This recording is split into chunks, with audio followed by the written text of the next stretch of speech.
কি মজা! 300 মোহর রোজগার হবে। সেই আনন্দে যাই বাজার থেকে দেখে শুনে জোড়া ইলিশ কিনে আনি। মন্ত্রীমশাই জোড়া ইলিশ কিনতে গেল। এই ফাঁকে যা করার করে ফেলতে হবে।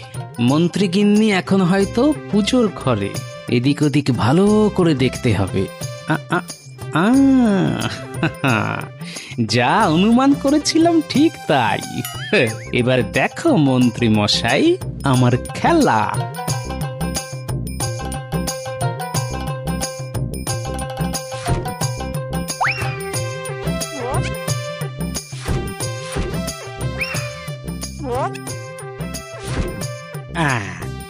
যথাস্থানে হাঁড়ি রেখে দিয়ে গেলাম।